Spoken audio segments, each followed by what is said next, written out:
Nobody has more respect for women than I do. Nobody. Hillary Clinton wants to abolish it, believe me. She wants to abolish our Second Amendment. I think they didn't deny it. I don't think anybody denied it. Other presidents did not call. They'd write letters, and some presidents didn't do anything. Many people have come out and said I'm right. You really do have to ask yourself, where does it stop? Hello and welcome to Fallacious Trump, the podcast where we use the insane ramblings of President Munchausen to explain logical fallacies. I'm your host, Jim. And I'm your other host, Mark. A logical fallacy is an error in reasoning that results in bad or invalid arguments. The logical fallacy we're looking at this week is poisoning the well, also known as smear tactics. So we've talked about a lot of the underlying things about poisoning the well before, because basically this is really an ad hominem fallacy. But the key that makes it different is that this is an attack on a person in advance. So it's before you get a chance to hear what argument the person is going to make. We poison the well by saying negative things about them. Yeah. So they're not even there in the first place. I mean, they can be. It could be in a debate if it was just the thing that the first person said, like, you know, John's about to tell you some nonsense about how this works, or in a, you know, it very frequently happens in court cases when the first person to give their opening arguments will say, you know, the defence is about to lay out this ridiculous case which is going to ask you to believe all these preposterous things. That is exactly poisoning the well. That's telling you in advance that you really shouldn't believe what they're going to say because it's all going to be nonsense. And so it is very much, it can be about saying that the argument is going to be wrong, but it's much more common to say, you shouldn't believe this person because, attacking the kind of person they are. Okay. So our first example from Trump is from the GOP convention in July of 2017, where he said this. So if you want to hear the corporate spin, the carefully crafted lies, and the media myths, the Democrats are holding their convention next week. Go there. So it's a classic gag setup, really, isn't it? Yes, absolutely. Yeah. So he's making it very clear that if you don't want to believe anything the Democrats are going to say next week. Obviously, he doesn't know what they're going to say, but he's setting it up so that you shouldn't believe it because it will be nonsense, basically. He's also got his plausible deniability in there, because if push comes to shove, he will deny that he ever made any kind of link between the two. He just says, you know, if you want to hear corporate lies, the media myths, the Democrats are holding their convention next week, go there. So the implication is that, but it's just the right amount of Trump to plausible deniability, so he can they're say almost like separate statements. Yeah. In case somebody says, but you liked WikiLeaks in 2016. So no, I was making a joke. Several very similar jokes over a period of time. So the second example from Trump is actually a bit more wide-ranging. I've picked one specific example, but this has gone on and on and on and on over 2 years. And it is about how awful the Mueller team are and how basically you shouldn't believe whatever they come out with, you definitely shouldn't believe it.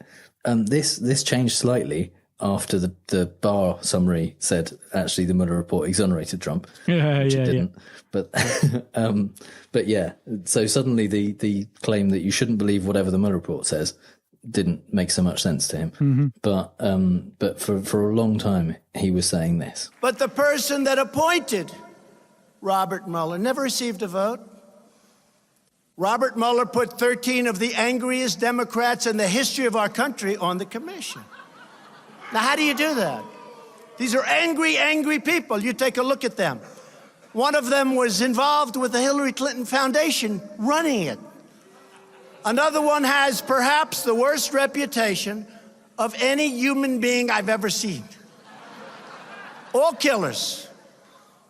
In fact, it would have been actually better for them if they put half and half, and Mueller can do whatever he wants anyway, which he'll probably do. But we have conflicts. I had a nasty business transaction with Robert Mueller a number of years ago. I said, why isn't that mentioned? just goes on and on, doesn't it? Oh my God. Yeah, absolutely. Yeah. He's setting up in advance that these people should not be trusted. They shouldn't be listened to. Yeah. They're conflicted. They're against me. They're not elected. Basically everything he can think of to say. Don't listen to what they're definitely going to say, which is that I committed crimes. Yeah, exactly. Because they're despicable. They're the most despicable person, like the human being I've ever met in my entire life, or I've ever seen in my entire life. It's obviously got no mirrors in the White House. He doesn't say who that was, so we can't speak to that directly. But the person that he's talking about who was in charge of running the Clinton Foundation, he's talking about Jeannie Rhee, who is a prosecutor on the Mueller team. She worked as outside counsel on behalf of the Clinton Foundation on one case. Right. Which was a lawsuit against the Clinton Foundation in 2015, which was dismissed. She never worked for the Clinton Foundation. She was certainly never in charge of it or helped run it in any way. She's never been an employee there. She worked on a single case. As for his business dispute, his nasty business dispute with Mueller, which he seems to imply was all Mueller's fault, and therefore and he's saying that basically, that because of this nasty business dispute that they had a few years ago, Mueller is obviously out to get him as revenge. Yeah. This is about Mueller used to be a member at one of Trump's golf courses, right? And he left. He resigned his membership, and he wrote a letter requesting his dues that he'd paid be refunded. And he never heard back. And that is the end of the dispute. Oh, not much of a dispute then. It was not really, more like I've finished my membership before the year is up. So can I have membership back? The several months that I've got left, because I'm not going to take it. Can I have that? And then heard nothing back. Well, there's no dispute going on at all, is there? It's not unless you assume that if the membership was like, I don't know, $100 bit that he didn't get back or something like that is enough to make him spend 2 years of his life trying to bring down the man who owned the golf course. Yeah, exactly. Well, we know what he's like, so it's understandable. But very, very odd. But there's no dispute going on. There's not It's not bad business. It will be bad if they went to court or exactly. Murdered his sister, or it's not. Yeah, or crashed a few golf carts into the clubhouse or anything like that. Didn't do that. No, they didn't. No. They didn't have a nasty business dispute. No, he stopped being a customer of Trump's, basically. Exactly. Which and asked for his money back. Which in Trump's eyes, once it's all my money, you can't have it back. That's the nasty disputational behaviour. So finally, in the Trump section, we've got a thing that started coming up again in advance of the 2020 elections. This is what he was doing before the 2016 elections. In August 2016, Trump was repeatedly claiming that the Democrats were definitely going to cheat, basically. And that was why he was probably going to lose, essentially, because everyone thought he was going to lose at that point. So he was getting in front of that and saying, the only reason I would lose is the only possible chance. In fact, he said at a rally in Pennsylvania, he said, she can't beat what's happening here. The only way she can beat it, in my opinion, and I mean this 100%, if in certain sections of the state they cheat, okay? So he's setting up so that if he wins, he's beaten the people who are trying to cheat him, and if he loses, it's only because they were cheating. Yeah, but it's only his opinion. Oh yeah. So he's setting it up. Absolutely no evidence for it whatsoever. No, and he's 100%. What does he say? I'm 100% clear on the fact that this is 100% serious. That this is my opinion. Yeah. But that doesn't lend any more credence to the fact that it's just your opinion, and we can see exactly what you're doing, which is set us up to go, oh yeah, you're right. Yeah, of course they're going to cheat you, but if you win, it's win-win, because if you win, then you've beaten the people who couldn't even win by cheating, basically. And he started doing this again in the run up to 2020. Right. He started saying, we need to be extra careful and cautious because the Democrats are going to cheat, basically. And I'm sure it will happen. It will ramp up. And now I'm doing it. I'm saying what Trump is going to do. But I would not be surprised to see this increase in frequency that him saying as we get closer and closer to the election, the only way we're going to lose, the only way the Democrats will lose, the Republicans will lose is if the Democrats cheat. And that, there's no comeback to it because all we can say, all the Democrats can say is, well, we're not cheating. We haven't cheated. You haven't got any evidence at all that any Democrats cheated. We have got evidence that Republicans cheated in the midterms. There've been lawsuits about it, but there's no real counter to it because it's happening before the argument's even been made. Yeah. So even the investigation into the duplicate voters and the non-existent voters that were voting last time came out with hundreds, if not tens, of people in the whole of out of his 3 million people voted illegally. It was about 10. It's like 16, I think. Yeah. Like and that was not elite, not willful, lines, not and Democrat deliberate voters necessarily. Yeah. So he's kind of, he's ignoring the fact that, of course, because it didn't go in his favour, so that's fake news. So he's going to trot that out again. Yeah, there we are. We're doing it. We're poisoning the well already. But the well is filled with strychnine. We are predicting the future based on the past. which is reasonable. It's stuff that he's done before. It wouldn't be surprising if he does it again. And it seems at least that the reason he started doing it already is because it's not looking good for him based on his midterm performance. It is to say that this is something he's going to do, possibly fallacious, but it's something that we can. We'll see what happens. Isn't there some element of the poisoning the well that the allegations that you're making against the person who's about to speak are without foundation and without grounds? Yeah. Certainly, you're pulling the ground out from under them before they've even. As with all these things, it's a level, a gradation. So. The more you're saying it without foundation, the more fallacious it's likely to be. It wouldn't be out of character. Let's put it that way. In a way, he's kind of poisoned his own well because he can't stand up and say, I am, I have a clean slate here. I'm completely blameless. Well, certainly, as we'll find out in a minute, my examples in the British politics do kind of have a hint of that there's a maintenance of one's own innocence in this thing whilst heaping the blame on everybody else in every way that you could possibly think of. Like that. Let's get to it. And now is the time, I think, for Marx's British politics corner. So I have recourse to the innocent of innocence, who's only doing her best for us all in order to enact the will of the people, Theresa May.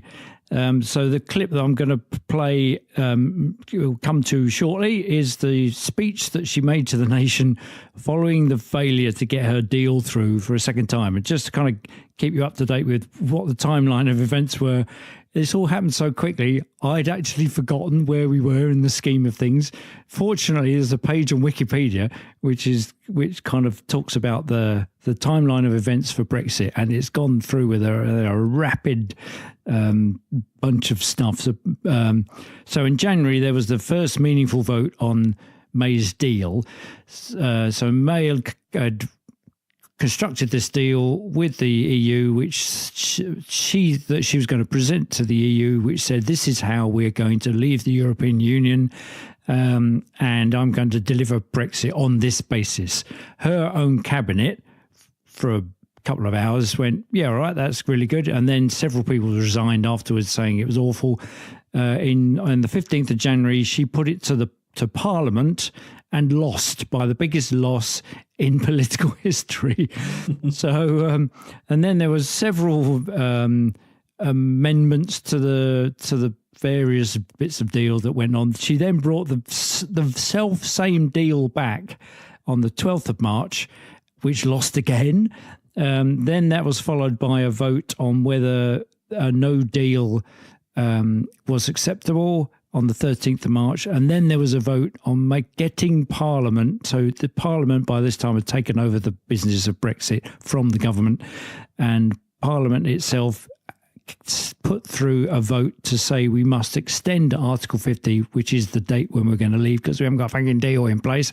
We can't agree the deal. We can't agree no deal. We've got to come up with something else. And we can't just crash out. So that's where we're the clip that we're going to hear is after those things have failed.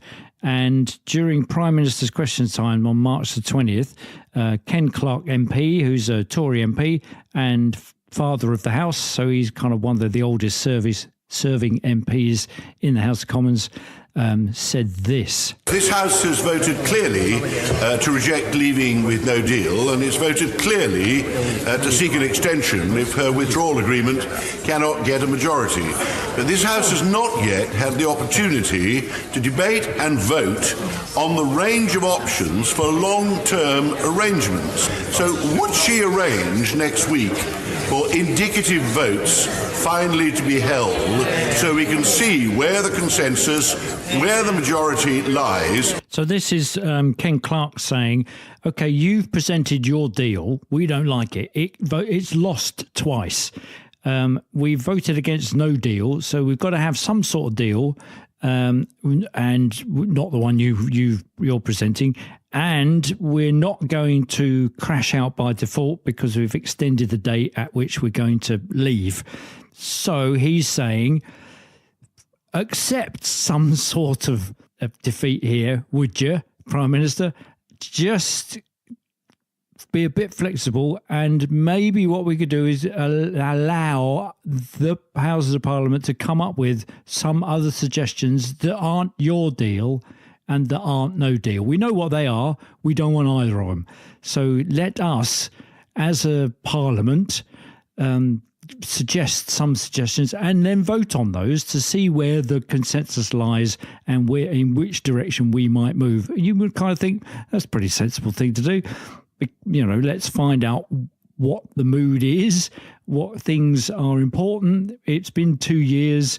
As representatives of our constituents, we've probably got something to add to what ought to be in the deal, what ought not to be in the deal, rather than just accept your one each time you present it to us. That seems reasonable. It's not an unreasonable thing. Theresa May's response was that evening to make a speech. She kind of appeared, it's like a party political broadcast. She appeared on the news in between two British, between two Union flags at a lectern, and said various things, the most poisonous of which I would suggest is the following. And of this I am absolutely sure. You, the public, have had enough. You're tired of the infighting. You're tired of the political games and the arcane procedural rows. Tired of MPs talking about nothing else but Brexit when you have real concerns about our children's schools, our National Health Service, knife crime. You want this stage of the Brexit process to be over and done with. I agree. I am on your side. It is now time for MPs to decide. So far, Parliament has done everything possible to avoid making a choice. Motion after motion and amendment after amendment has been tabled without Parliament ever deciding what it wants. All MPs have been willing to say is what they do not want. I passionately hope MPs will find a way to back the deal I've negotiated with the EU. So basically, what she's doing is setting up the MPs as the enemies of the people. What she's saying is they are going through this tiresome rigmarole, this arcane parliamentary procedures. They're voting against everything left, right and centre. They have decided what they don't want, but they're not willing to tell us what they do want. Meanwhile, my poor, lovely, shiny deal is being trampled underfoot, and I'm passionate about delivering to you, the British people, what you've asked for, this deal. Completely oblivious of the fact that it's failed twice and will go on to fail a third time at this point. So she's setting up anything that the MPs will say in the future as being against what the public want. She is on your, I am on your side, she says. And plainly she's on the side of nobody at all, because they've all voted against it. So you think, what the hell are you doing, woman? So it was, and in fact, the beauty of this was the New Yorker newspaper reported that various MPs reacted to this for the poisoning of the well. It was that they've spotted that they're pitting Parliament against the people. And in this current environment, which is, where the Leavers and the Remainers are in open warfare, is a very dangerous thing to do. It's a bit like we talked about it in an episode some time ago when a newspaper called the judges that said, yes, it is possible to have a judicial decision on whether Article 50 is able to be revoked. So what was the legal basis for setting up the Brexit? And the judges that said, yes, we will talk about that, were named and shamed on the front page of the Daily Mail as enemies of the people. And here's Theresa May doing that to the very people that she wants to vote her deal through. Yeah, they voted. It's a bit bizarre. It is. But yeah, she's mad. Absolutely. She's saying, if there's any more discussion of this, if any MPs still have questions or have things they think could make it better or anything like that, they're just causing trouble. What you want them to do, British public, is just vote on it and just say yes to it, because that's the only thing that is going to make it all go away. Yeah. And bless him, John Bercow, who's kind of the star of the hour. He's the Speaker of the Commons. He's basically the referee. When they came into the chamber on Thursday, he said, "None of you is a traitor. The sole duty of every member of Parliament is to do what he or she thinks is right." So he's kind of taking her to task as well, and that kind of countering what she's proposing, which is that they're all they're none of them to be trusted. They're enemies of the people. And for the Prime Minister to go on TV and say that her own cabinet, members of her own cabinet, members of her own party are against her. I mean, they are. yeah. But to it's actually more so now, though. Yeah. More so yes, exactly. But they 80% of them voted for the deal. Yeah. It's just that everybody else in the other parties, in the opposition, clues in the name, in the opposition voted it down. 34 of our own MPs voted it down in the last meaningful the latest vote. one, yeah. Yeah, but it's almost kind of Caligula. It's like, et tu, Brute. It's that kind of infamy. They've all got an infamy. It's, I am the poor bleeding martyr here. There's a collision of cultures there, isn't there? Shakespeare and Carry On films. Yeah. It's all the same. It's all the same. So my second one, just bringing it right up to date, this Sunday just gone, the 14th of April, Iain Duncan Smith, who's the former Tory party leader, was being interviewed because the polls, not unsurprisingly perhaps, are showing these days that the Labour Party is way ahead and that the next Prime Minister is likely to be Jeremy Corbyn. The next leader of the Tory party is likely to be Jeremy Corbyn, who's the leader of the Labour Party. And So what Iain Duncan Smith does is talking about why nobody wants to vote for Jeremy Corbyn. He's poisoning the Corbyn well in this interview on Sky TV. I just cannot conceive the British public with Jeremy Corbyn's background and a party that is marred in charges of anti-Semitism and really ghastly misogyny and various other problems that they've got going on, a man who backs the Venezuela dictator who's been murdering his own people. All of these things will come home to roost. But Jeremy Corbyn will probably dispute with some of the pictures that you're painting there. Well, he may dispute it or not, but he stands charged with supporting Maduro when the rest of the world says Maduro must go in Venezuela. But, you know, it's a kind of Marxism. And my point about this is whether people like it or they don't like it, none of that will be on display because it's all about Brexit at the moment. It's all about whether the Conservatives have delivered. So it's hilarious because it's kind of, he says, well, it's kind of Marxism. It's when you take this stuff at face value and you listen to what they're saying, you realise that as politicians, you're not afforded the luxury of just talking bollocks. You've got to think about everything that you're saying, because when Sophie Ridge, whose programme it is, says, well, I think he'll dispute that. He says, well, you know, he can dispute it all he like. He stands accused of supporting the Venezuelan. Yeah, but he doesn't. He just stands accused of it. He does. Iain Duncan Smith just accused him of it. Well, yeah. Yeah, so he stands... I mean, he doesn't actually support him, but he stands accused of it. So so that makes him untrustworthy. But the thing about it is it's delightful because he shoves in all these kind of irrelevant smears, and then he says, actually, all of that is irrelevant because people are just not going to vote for us because we haven't delivered Brexit. So he's doing as much poisoning as he possibly can, knowing full well that it is nobody's going to take any notice. So it's my sense of doing the poisoning the well bit is that you've got to call upon as much muck as you can and fling it in that direction so that people go, oh, I'm not going to vote for them or listen to what they've got to say. They're covered in muck. But then he, by his own admission, says, oh, there's all sorts of, awful misogyny and all sorts of other things that I can't even make up.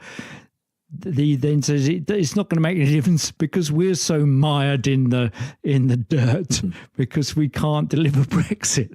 So for me, it is the perfect poisoning of the well with irrelevant stuff because he then says it's irrelevant. So what is an effective counter to this stuff? What would be the counter to? I've got nothing this time.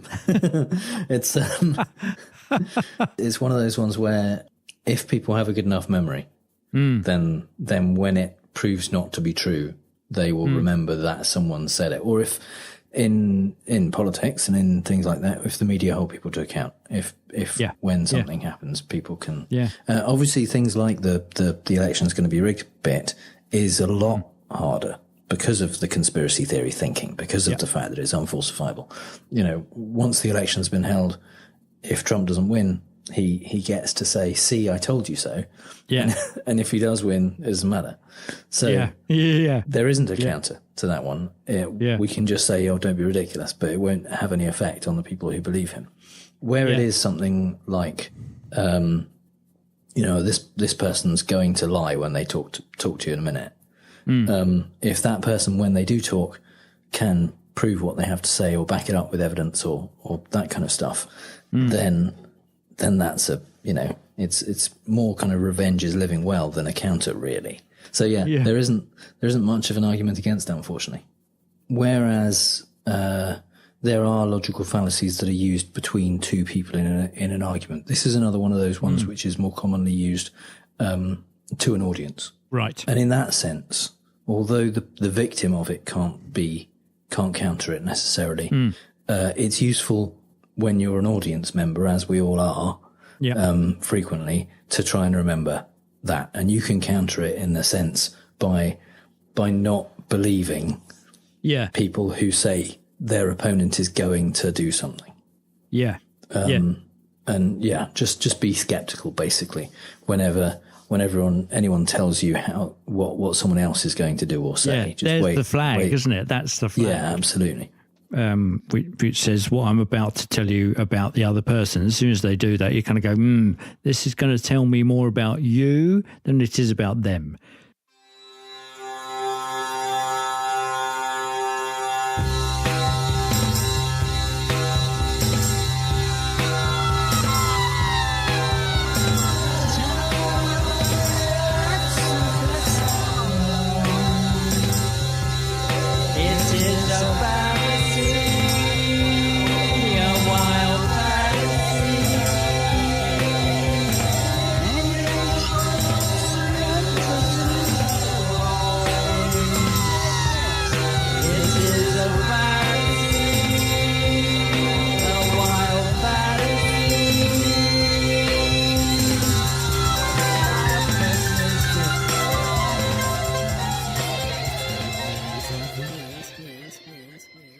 There we are. The Beatles there with Wild Fallacy, which I think they redid it as Tomorrow Never Knows.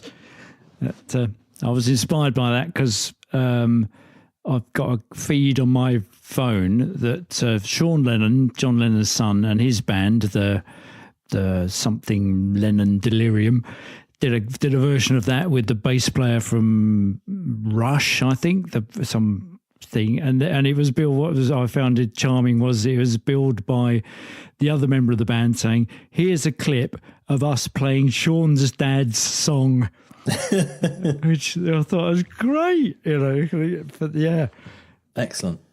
So, in the Fallacy in the Wild, we like to talk about the fallacy of the week from a non-political perspective. We only have one example in this section this week, but it's such a good example that I think that's fine. It's the one. Yeah, this is from the film Mean Girls, and it's basically Regina is at a party with her ex-boyfriend, who Katie, the new girl, has expressed an interest in, basically, and Regina is jealous, and so tells a story about Katie. You know that girl Katie? Yeah, she's cool. I invited her tonight. Well, be careful because she has a huge crush on you. Really? How do you know? Because she told me. She tells everybody. It's kind of cute, actually. She's like a little girl. She writes all over her notebook, Mrs. Aaron Samuels. And she made this t-shirt that says, I Heart Aaron, and she wears it under all her clothes. Oh, come on. Well, who can blame her? I mean, you're gorgeous. And okay, look, I'm not saying she's a stalker, but she saved this Kleenex you used, and she said she's going to do some kind of African voodoo with it to make you like her. What? So, Regina is fairly effectively putting Aaron off, Katie, there. Yeah. It's just getting more and more outlandish, shouldn't it? Yeah, it starts off completely true. Katie does have a crush on him. But yeah, she takes it to an extreme where it's kind of designed to put him off, and by the end of the party, Regina is kind of getting back with with Aaron.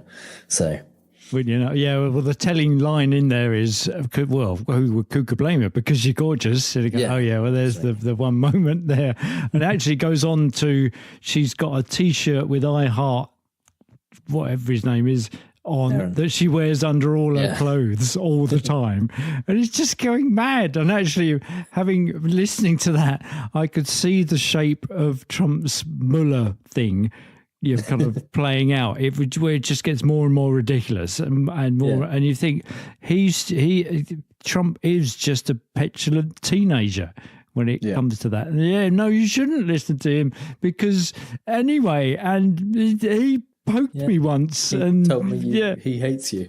Yeah. And you smell. And Mueller does. He does smell. He smells lovely. Oh yeah. So we're gonna play fake news, folks. I love the game. It's a great game. I understand the game as well as anybody. Yes, it's time for fake news, the game where I read out 3 Trump quotes, 2 of which are real and 1 I made up, and Mark has to figure out which one is fake news. Yeah, and don't listen to anything that Jim's about to say vis-a-vis my scoring thing, because he's just going to spin it in such a way that it makes me look like I'm terrible, when I've actually got... So I was going to say that you're doing really well at the moment. Yeah. I think we've hit upon the counter. There it is.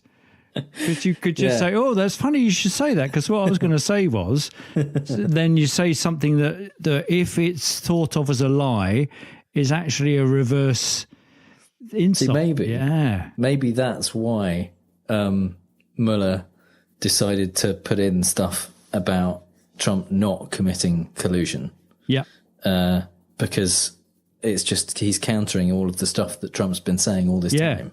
Yeah, So he thought, right, I'll show him. He's saying, don't believe a word that Mueller says. And he's saying, well, obviously he's not. He didn't do anything. Yes, exactly. Yeah. Nice. Yeah. So you're currently at exactly chance, 7 out of 21. Brilliant. Now, if you don't win this one, then you'll be 7 out of 22, which is 1 over pi. So there you go. I'm kind of hoping for that. Yeah. Yeah. Because as we said before, it's a very compelling number. Yeah. Absolutely, yeah. So the theme this week is Freudian slips from Trump that perhaps tell us more about what he's thinking than he might want to be revealed. Yeah. Statement number 1. Since the founding of our nation, many of our greatest strides, from gaining our independence to abolition of civil rights to extending the vote for women, have been led by people of faith and started in prayer. Oh no, he definitely said that. He's definitely said that. The abolition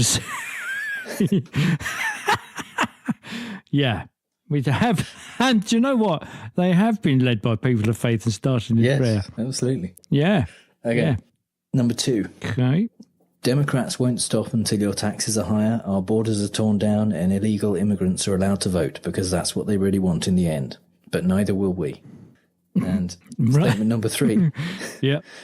We need to get rid of chain migration, we need to get rid of catch and release and visa lottery, and we have to do something about asylum, and to be honest with you, we have to get rid of judges. Okay. Well, I think number 3 is so horrific, it's got to be true.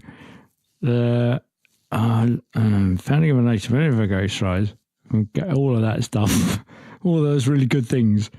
Started with people of faith, started in prayer. I love that bit in Democrats won't stop till your taxes are higher, borders, and neither will we. That is just brilliant. Okay. Right. Okay. I think number 2 is the one that you made up. Okay. So which one are you most confident? Okay. The one I'm most confident that he did say was number 3. Okay. Get rid of judges. Yeah. Statement number 3. Yeah. Is... I've got everything crossed. Yeah. Real. No. We need to get rid of chain migration. We need to get rid of catch and release and visa lottery. And we have to do something about asylum. And to be honest with you, I have to get rid of judges. No, and does he have... No, and he doesn't have the self-awareness to kind of hear what he's saying and then at least momentarily look horrified and mortified and clap his hand to his mouth and kind of, indicate... No, no, he doesn't do that. No. I think what he was going for was removing judges from the process of getting people out of the country. Right. So I think it just slows it down, right? Okay. Yeah, I think he was saying that the immigration, the deportation process was slowed down by the fact that they have to go through courts and they should just basically get rid of them. But yeah, okay. Yeah, you have to get rid of judges. Yes. Well, and he's done his best to do that. Yeah. Well, certainly judges that slow things down, by weighing pros and cons and enacting the due process of law. It's kind of, that, yeah. I mean, after all, time is money, and the due process of law can take up both of those. Yeah. So, righto. Okay. You think statement number 1 I do. is real? The one where he said that abolition of civil rights was one of the greatest strides since the founding of our nation. Yeah. And statement number 1. Oh, God, I hope it's real. is real. Oh my God, no! Since the founding of our nation, many of our greatest strides, from gaining our independence to abolition of civil rights to extending the vote for women, have been led by people of faith and started in prayer. No, he did slow down in the second half of that, which makes me think maybe he did hear kind of himself listened, say it and think, yeah. is that right? Is that right? What have But I I'm just not said? sure. No. I mean, it could have just been he was having trouble reading the teleprompter. But yeah, well, it's also this is his serious presidential voice, near as we can get it. This was a national prayer breakfast, he said. Yeah, and so he's kind of bigging up the fact that prayer is a good thing and people of faith are good. And I think he was going for two instead of. So I think he was supposed to be saying from gaining our independence to abolition, like of slaves, to civil rights, to extending the vote for women. Yeah, but he kind of ran them together and created that wonderful moment. And in a true Freudian slip, the truth came out. Absolutely, that, the abolition of civil rights. The greatest, Which means greatest he did stride. not say. He did not say that Democrats won't stop until your taxes are higher, but neither It could will we. easily have done, because it is very well written. I love that little twist at the end, and neither will we. That is great. I think I'd base that in part on a George W. Bush line, which said something like, terrorists will not stop until our country is destroyed, and neither will we. Yeah. Yeah. So, and it's said with great import. Oh, and, I could hear him saying it. It's that kind of, it's just slowed down in his presidential voice, and it's like that. And then at no moment does he get to the end and go, what was just done? What? No, let's do that again. So sadly, you haven't got 1 over pi as a score. Oh, man. Which is very disappointing. Yeah. You have, in fact, 36%. Yay! Which I think is your highest score so ever. far. It is. Yeah. There you go. See, despite all your poisoning of the well, I came out on top. So, podcast listeners, I clearly need your help to full mark. If you think you can make up a convincing fake Trump quote, then share this episode on Twitter, include your quote and the hashtag Fallacious Trump. I'll pick the best one and you'll be podcast famous.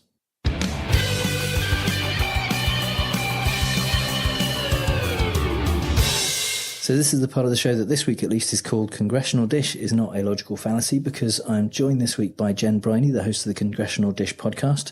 And just to let you know before we get into it, this interview was recorded a couple of months ago before H.R. 1, the Democrats' bill, made it through the House. So my guest this week is the host of the Congressional Dish Podcast, Jen Briney. Jen, welcome to Fallacious Trump. Thanks so much for having me. So for anyone who doesn't already listen to Congressional Dish, tell us about it. What's the idea behind the podcast? Well, the idea is basically it was my way of finding out what people in Congress were doing with my money and in my name. And because I, like so many Americans, had no idea how Congress worked, for the first few years, my whole shtick was I would read every bill that passed the House of Representatives. It was kind of like a learn while doing experiment.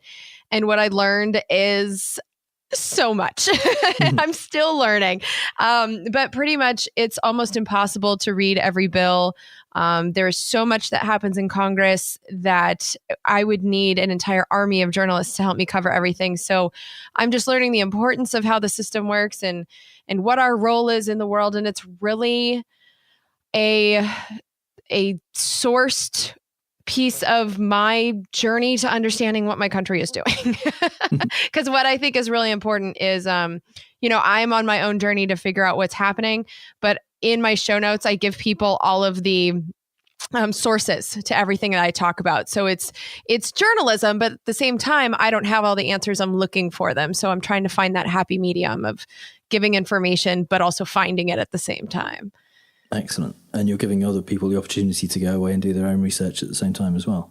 So how do you choose what bills to talk about? Is it based on the kind of the impact you think they're going to have or how interesting they'll be to talk about, or what is it? Well, that's been the hardest part for me, is I'm still struggling with figuring out what I should cover and what I shouldn't. Because back when I first started this, I was trying to read every bill. And then when that became impossible, I had this responsibility that I wasn't expecting, where I do have to pick and choose. And so for the last 2 years, the Republicans have had full control of government, which was a new situation for me.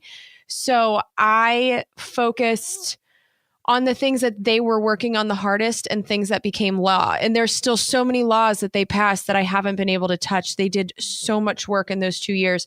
And so now I'm in a completely different situation. I've never, in my 6 years of doing Congressional Dish, have seen the Democrats in control of the House of Representatives. And we also have a Republican president now. So I'm just finding with every Congress, I don't really know how to pick, because there's not going to be as many laws this time. So the strategy I was just using isn't going to work anymore. So honestly, like, it's really, when I sit down to do the next episode, it's whatever piques my interest, whatever I feel is super important and just shouldn't be missed. But yeah, it's an interesting question. That's one of the hardest things that I deal with, is what to talk about. You mentioned you've been doing it for 6 years, and the show has had to evolve over that time with the different Congresses that have come in.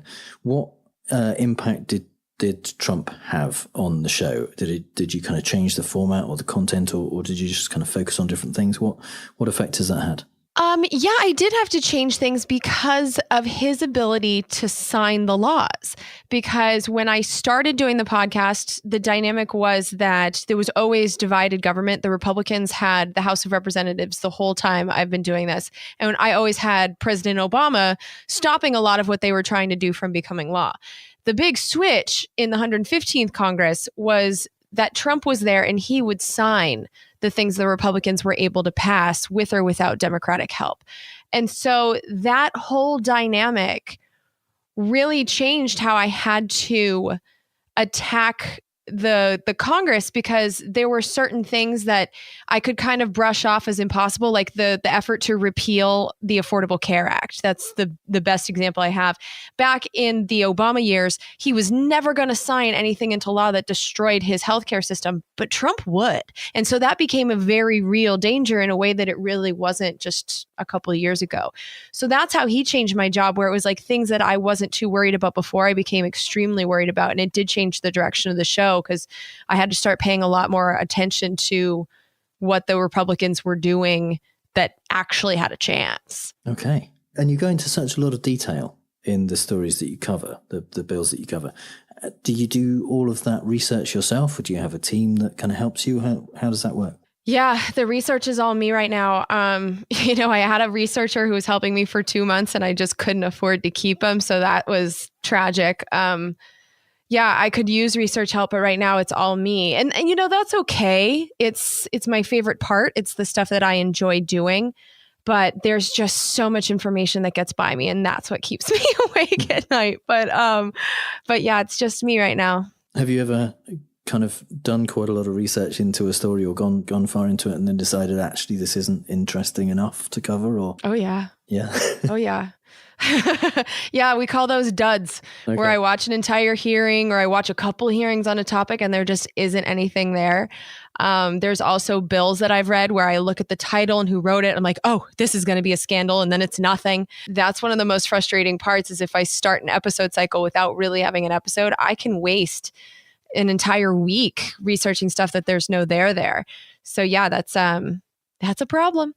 It does happen, but it's also usually in a good way. So as a member of society, when that happens to me, it's usually because I was seeing something that's not actually there. So at least when it happens, it's in a way that makes me happy just as a person.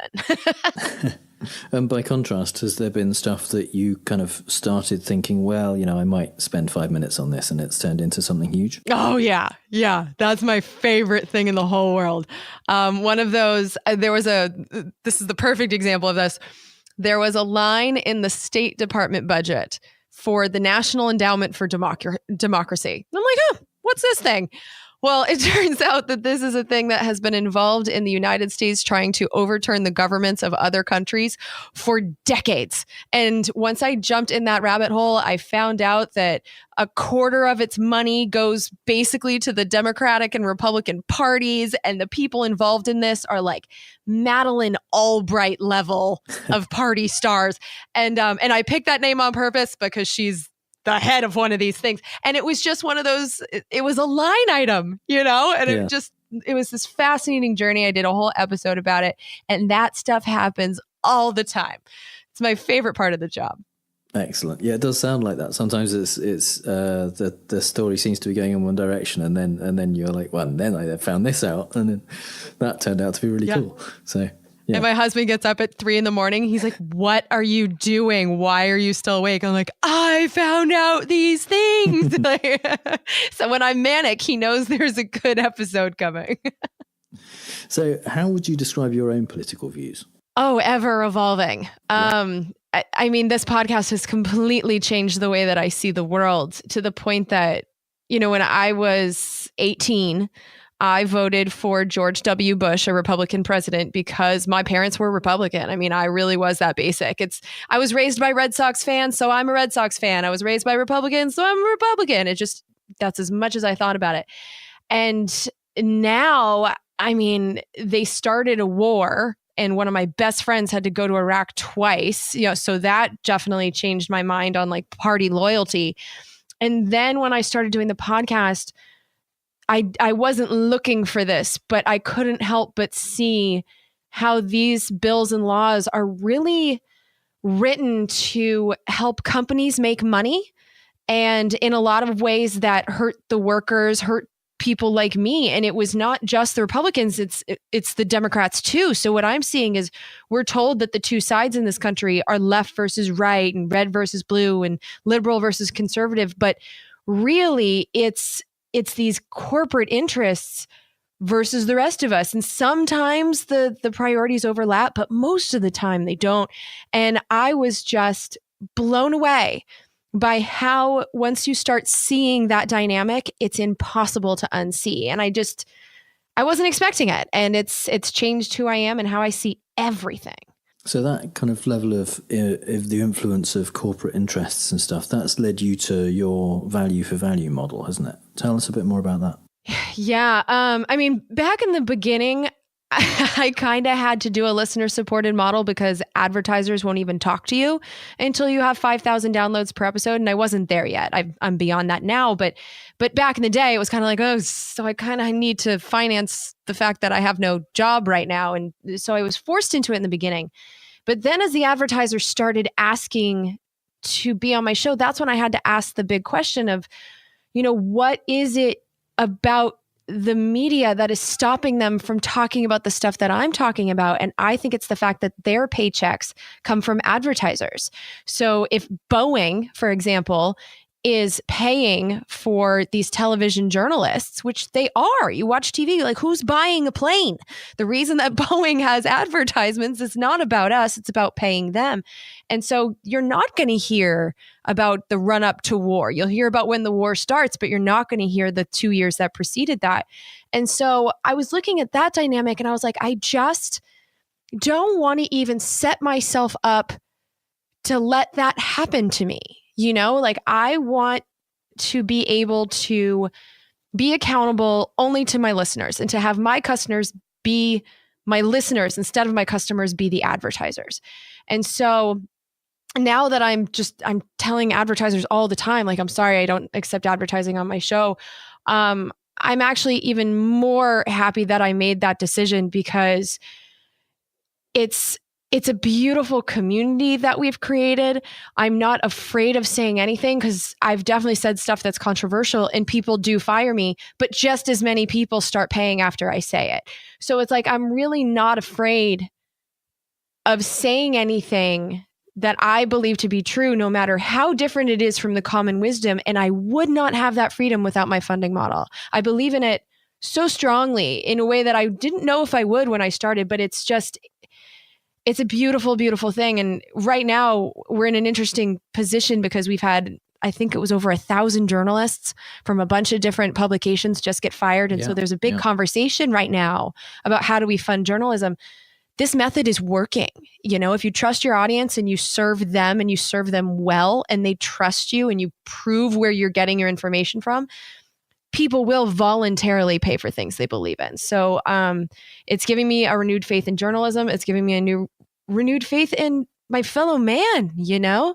But like I said, it's also difficult because, you know, it takes a long time to build. So I had a researcher, I couldn't afford him. Like it's working, but at the same time, I don't have Rachel Maddow money and I could use it. Sure. So yeah, but I have the freedom that she doesn't. So I'll take the freedom any day. Do you think that freedom is inherently impossible in mainstream journalism? Is there anyone in what would be considered the mainstream media who you think is doing a good job and standing up for kind of truth, or is it just impossible to do that? You know, I think they're all trying to stand up for truth. I mean, I remember when Rachel Maddow got the MSNBC job because she was a podcaster. I listened to her all the time. And her big thing was issues of... She was, yes. And her big thing was issues of war and peace. And I remember for 3 weeks, she had a conversation with us, with her audience, where she said, if I go to MSNBC, I can't talk about these things anymore. They're owned by a defense contractor. I know this. Yet at the same time, all the other things I talk about, I will have a microphone that is so much more powerful than I have now. So she made the conscious decision to go to MSNBC, understanding that she would be muzzled. And she has been, but at the same time, we know what fracking is because she ended up with that microphone. Sure. So I think we have very good people in the mainstream media that are making those kinds of choices. But is it possible for someone like me to work there right now? No, it's absolutely not possible because, you know, Cenk Uygur, he tried to work for MSNBC. He was their number one show and they still got rid of him because he was not the establishment and he was making the establishment mad. That really happened. There's a whole documentary about it. Yeah. And actually I've met Cenk, so that's how I also know that it happened. But, you know, they fired Phil Donahue. They fired Jesse Ventura. You just can't point out how the corporatocracy, for lack of a better term, is rigging our laws while being paid by them. I just don't think it's possible. So this kind of fairly recent model of podcasting and YouTube, things like that, do you think the future of journalism? Is that how people are going to get their news? I certainly hope so. And I know that it's spreading. You know, there's a great publication called The Intercept. It's an online publication. They do have podcasts, but they are 100% supported by their readers and their listeners, and it's working for them, and they are fearless in their journalism. And so, yeah, I think it's catching on. I think it's, yes. My short answer is yes. I think this is the future of journalism. And because also we've just seen how the advertising model has failed. You know, like that, we just had a bunch of journalists fired. Newspapers are going down because digital basically sucked all the advertising out of their businesses. And it wasn't just advertising. I mean, there were content decisions that were made and there were bad decisions that were made going back many, many years. But I just don't think that relying on advertisers for everything is the way to go. And I think we're now starting to really see the downsides of that. And people are going to try a new way. And I'm hoping to lead the charge in that, or be one of the people anyway. So going back to Congress, what are you optimistic about for the coming year in Congress? What do you see coming down the pipe? The number one thing that pops into my head is H.R. 1. It's in the House of Representatives, which is now run by the Democrats. And they've made their number one bill, H.R. 1, stands for House of Representatives 1, a bill that would really solve so many of the problems that we have with our electoral system. Like, it makes it much easier for people to vote. It starts a process that will end up with automatic voter registration, which we should have anyway. God knows that the government knows where we live. So the fact that we have to register, it's ridiculous. And so they make that a thing of the past.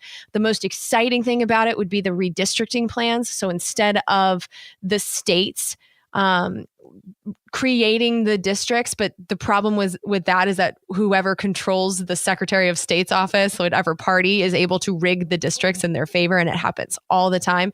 Instead of allowing that to be the way the districts are created, they would have independent commissions that would create the districts. I mean, that would be huge. They have some campaign finance ideas that I'm not a huge fan of, but it's a bill that is looking at the real problems that we have here. And they've made it their number one priority. And so I don't think that this has any chance of becoming law, specifically because of the voting rights that are put in place. The Republican Party, I mean, there are certain things the Democrats do too. The redistricting, they do that too. But when it comes to restricting people's access to the polls, that's a Republican Party thing. And so as long as they control the Republican or the Senate, as long as the Republicans control the Senate, I don't think that this could ever become law.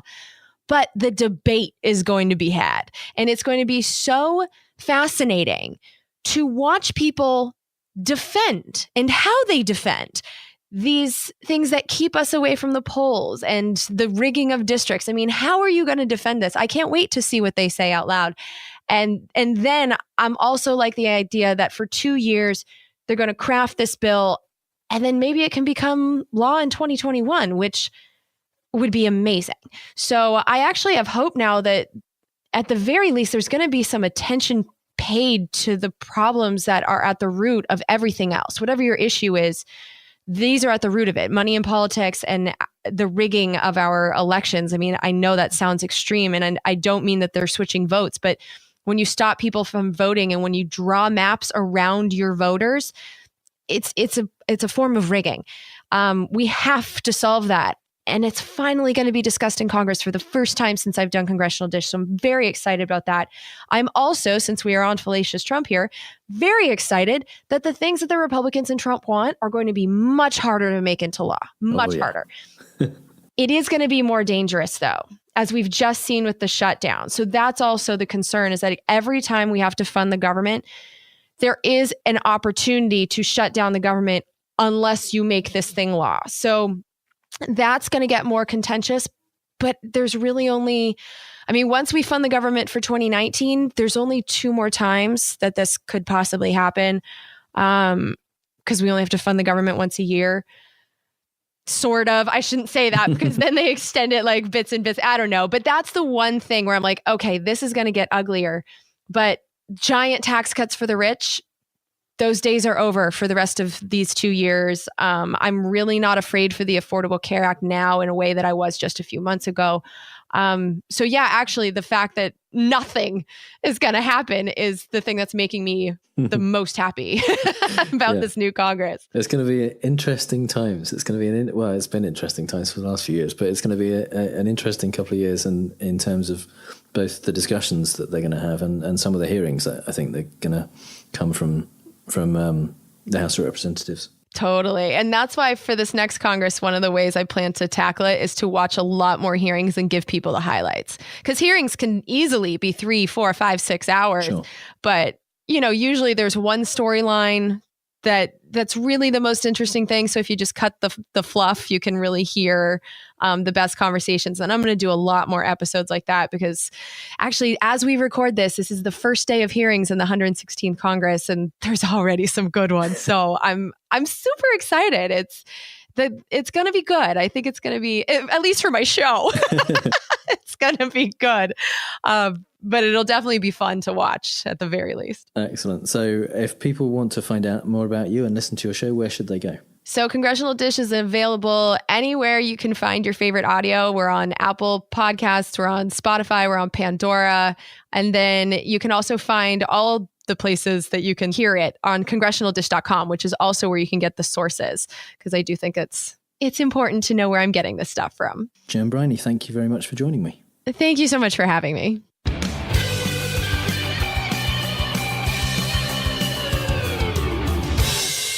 Great. Yeah, I really liked that interview. And what I really liked about it was that actually she's interested in how Congress works, and the issues that come up in her kind of work on the Congressional Dish mean that she's gone through the transition from Obama to Trump, and it's more about the kind of civil service and and how Congress works with it, and it's refreshing that Trump doesn't make a big appearance in it. So in her enthusiasm, process. And she's immensely fired up by the whole thing, and that discovery that in that one line in the budget or whatever it was that revealed that an enormous kind of buy-in by big business, and then that informs how she is funded, which I thought shows tremendous integrity. It's great, and also reveals that the swamp that crooked Hillary was creating, according to Trump, where it's all about big business. Do you know what? It just continues even under Trump's premiership. Yeah. And finally, some things we really don't have time to talk about. Sometimes there's just too much news. Yeah.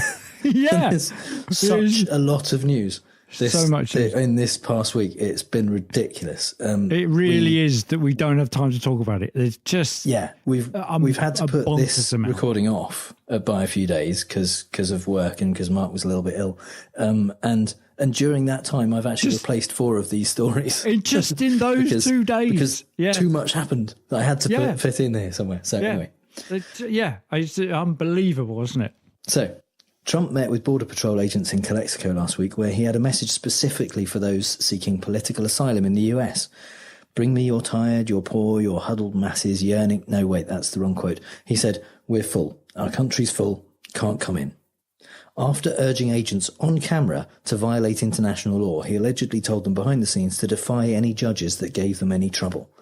After Trump left the room, agents asked their leaders for advice and were told they should follow the law instead of the president's instructions. On the same trip, according to CNN, Trump told CBP Commissioner Kevin McAleenan to close the border and told him he would pardon him if he ever went to jail for denying US entry to migrants. Whoa. So, Kirstjen Nielsen, whose legacy will be the most heartless and law-breaking immigration policy the US has known in at least 70 years, wasn't heartless and law-breaking enough for Donald Trump, who accepted a resignation on Sunday evening so he can move immigration policy in a tougher direction. Okay, tougher than separating families, putting kids in cages, enacting a policy that a Quinnipiac poll in June 2018 found that 66% of respondents are against. Have no sympathy for her saying how she did her best in difficult circumstances. It's the humans on the border we need to worry about. And I quote Lady Liberty herself, "Those huddled masses yearning to breathe free, the wretched refuse of your teeming shore." The Washington Post uncovered evidence of a Trump administration plan to release illegal immigrants into sanctuary cities as retaliation against Trump's political rivals. The White House initially said that the idea had been floated and rejected. But as usual, Trump took a giant shit on the official response and announced that he was totally thinking about doing it, saying, "We'll give them an unlimited supply. Let's see if they have open arms." Aside from the fact that promising immigrants free trips to New York, Chicago and San Francisco probably won't discourage them, Trump probably didn't expect the positive reactions from multiple mayors, such as Philadelphia's Jim Kenney, who said the city would be prepared to welcome these immigrants just as we have embraced our immigrant communities for decades. There you go. Bring me your tired, your poor, your huddled masses. Yes. On April 11th, Trump tweeted out a screen cap from Lou Dobbs' Fox Business show purportedly showing his approval rating in a Georgetown Institute of Politics and Public Service national survey at a robust 55%. But it is actually fake news. Fox Business Network themselves, no less, said so, issuing an on-air correction later that day, acknowledging that Dobbs' coverage of the poll was not entirely accurate. Yeah, no shit. In the same poll, 49% said Trump had the wrong approach on many issues, 58% disapprove on how he handles healthcare, 57% said they think it's time to give a new person a chance in the 2020 presidential election. Ever keen on not perpetuating fake news, Trump, of course, left the tweet up. Yeah, that 55% was actually his disapproval rating, whereas his approval rating was at 43% in that poll. It said that 55% had an unfavourable impression of Trump. That's what they put. And they put that in the wrong column, basically. They put it as his approval rating, and it wasn't his approval rating. So instead of saying we meant that to be disapproval, they just said not entirely accurate. Not entirely accurate, yeah. The approval rating should have been 43%, not 55%. It was He's in never the wrong got anywhere column. near 55. No wonder he kept it up, for Christ's sake. It's been 3 weeks since Attorney General William Barr summarised the Mueller report, and word came through today that the redacted report will be released to the public on Thursday morning. Will it be a nothing burger? Well, the New York Times reported last week that several members of Mueller's team felt that Barr did not accurately portray their findings, adding that the evidence they uncovered of obstruction was, quote, alarming and significant. They also revealed that the report had been prepared with summaries of each section, which were designed to be released immediately to the public and would require very little, if any, redaction. I bet Trump's really looking forward to Thursday and the world finally seeing just how totally exonerated he is. Totally. Ever wish you didn't have to do math? Smart cookie-in-chief Sarah Sanders is saving us that nightmare by saying, I don't think Congress, particularly this group of congressmen and women, are smart enough to look through the thousands of pages that I would assume President Trump's taxes will be. I certainly don't trust them to look through the decades of success the president's had and determine anything. Well, certainly not determining success, I would suggest. Her argument seems to be that they don't do their own taxes, presumably they get people to do them, therefore they can't judge them. Well, duh, you just get the people who do them to look at them. Like the auditors that have supposedly been looking at Trump's for him in the 2 years since he got elected. Because he can't determine anything himself. Yeah, and a year before he got elected as well. Yeah. I think if it takes the IRS 3 years to audit your taxes, that doesn't look good for you. That's not because they're good. The latest indictment to come out of the Russia investigation has confused Republicans who really want to be excited about the opportunity to mention Obama in the same sentence as a criminal. Freeze-dried Skeletor doll Kellyanne Conway got a little too excited and tweeted, "Finally, White House official indicted in connection with Mueller investigation." Of course, Twitter was quick to remind Kellyanne about the existence of Michael Flynn. All the excitement is about Gregory Craig, who was indeed Obama's White House counsel from 2009 to 2010. The thing is, he's being charged with making false statements to investigators about work he did for Ukrainian officials 2 years after he left the White House. By that time, he was working with someone called Paul Manafort. Remember him? He's the convicted felon who ran Trump's election campaign. Yeah, finally. Freeze-dried Skeletor doll. Love that. French President Emmanuel Macron was Trump's guest on a visit to Mount Vernon in Virginia, which, if you didn't know, is the former home of George Washington. Trump was puzzled as to why Washington didn't name any of his property after himself, because you've got to put your name on stuff or no one remembers you. This from the man occupying the White House up the road in Washington, the capital city of the United States, which admittedly isn't in the state of Washington, but even so. Even former President George W. Bush consumed several presidential biographies while in office, presumably upside down and in picture book form, but Trump's lack of interest in presidential history, said historian John Meacham, means that he has basically thrown out the one data set available to him. We don't have anything else to study, it's all you got.